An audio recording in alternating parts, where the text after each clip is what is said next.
Drugs గంజాయి కేసుల్లోనే ఎక్కువ మంది జైలుకు, ఆ తర్వాతి స్థానాల్లో పోక్సో సైబర్ నేరగాళ్లకు 2025లో 42,566 మంది కటకటాల్లోకి పోయిరట.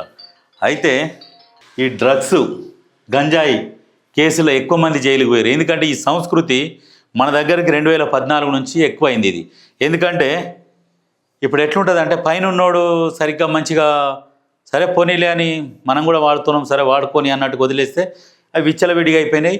ఇప్పుడు ఈ ఉన్న ప్రభుత్వం రాగానే ఈ ఎక్కువ పట్టుకుంటుంటే ఈగలు వచ్చేసినాక పట్టుకుంటా ఉంటే బయటికి వెళ్తూ ఉన్నారు. ఎవడు చూడు డ్రగ్స్, ఎవడు చూడు డ్రగ్స్, ఎక్కడి నుంచి చూడు డ్రగ్స్.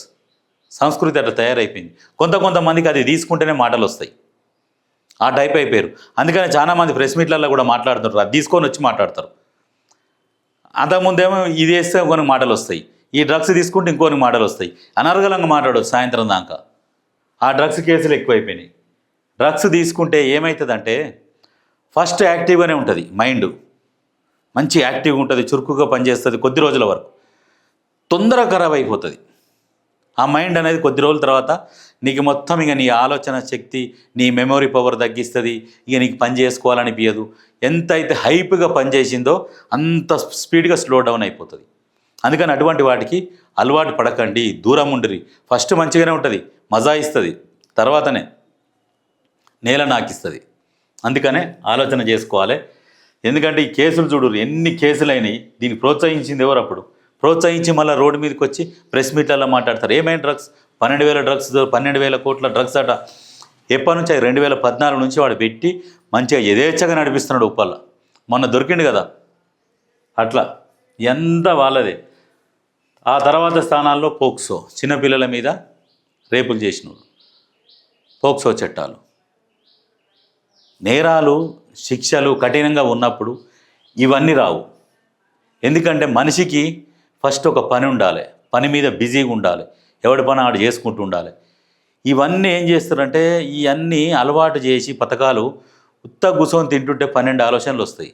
ఉత్త కూర్చొని తిననీయొద్దు అవన్నీ కూడా.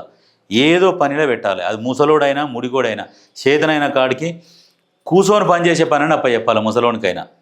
ఇవన్నీ జరగకుండా ఉండాలంటే ఫస్ట్ చదువుకోవాలి. చదువుకున్నాక వాడు ఖాళీగా ఉండొద్దు. చదువుకున్నాడు వాడు ఏదో ఒక పని చేయాలి. రిటైర్డ్ అయిన కూడా ఏదో కూర్చొని పని చేసేది ఉండాలని, ఆడు కూడా ఖాళీగా ఉండొద్దు. ఉండకుంటే ఇటువంటి ఏ నేరాలు అనేది ఏడ కూడా కనబడకుండా పోతాయి. ఆలోచన చేయరు. ఎందుకంటే సరే రోగాలు వచ్చిన వాళ్ళు, చేతగానోళ్ళు అంటే సరే పక్కకు ఉండవాలని అంటే చేత కాదు కాబట్టి పక్కన చేతనై కూర్చొని గప్పాలు కొట్టే ముసలోళ్ళు ఉంటారు, పొంకనాలు బాగా మాట్లాడతారు. కూర్చొని చేసే పనులు ఉంటాయి, ఆ బీడీలు చుట్టుడో ఇంకా రకరకాల పనులు ఉంటాయి. ఆ పనులు చేపియాలి. ఎందుకంటే వాళ్ళకి వేరే ఆలోచనలు రావు. వానికి ఈయనకి పంచాయతీలు పెట్టుడు, ఈ కొట్లాటలు పెట్టుడు, నోరు తీట అనేది ఉంటుంది చూసినావా. దానివల్ల వాణ్ణో వీణో అని మాటలు అడు, దానివల్ల పంచాయతీలు, పొరగాలను రెచ్చగొట్టి వాళ్ళ మీద దూరుడు, ఇటువంటివి ఉంటాయి, చాలా ఉంటాయి. ఎందుకంటే ప్రతి ఒక్కరికి పని ఉంటే ఏ కేసులు దేనిలోకి పోరు ఎవ్వరు కూడా. ఇవన్నీ మూత పెట్టుకోవాల్సి వస్తుంది జైళ్ళు. పాలకులు సరిగ్గా ఉన్నప్పుడు జైళ్ళు కూడా పనిచేయవు. కఠినంగా ఉండాలి. కఠినంగా ఉంటే నిజంగా చాలా బాగుంటుంది. అయితే 2024తో పోలిస్తే 11.8% పెరుగుదల. వీరిలో 36,627 మంది అండర్ ట్రయల్ ఖైదీలే. అంటే 36,627 మంది అండర్ ట్రయల్ అంటే ఆల్రెడీ నేరం చేసి వచ్చేసి మళ్ళీ పోయినోళ్ళు అన్నట్టు. కొత్త వాళ్ళు తక్కువనే ఉన్నారు కానీ వీళ్ళు మళ్ళీ పోయిన వాళ్ళు అన్నట్టు. అందుకనే ఇప్పుడున్న ప్రభుత్వం కూడా బాగానే కష్టపడుతుంది. మంచిగానే మ్యాక్సిమం చెయ్యాలి, చదువుకోవాలి, యువత చదువుకోవాలి, బాగుపడాలి అనే విధంగా కష్టపడుతుంది. కానీ తెలివి కల్లోళ్ళు దాన్ని వాడుకుంటే మీ జీవితాలు బాగుపడతాయి.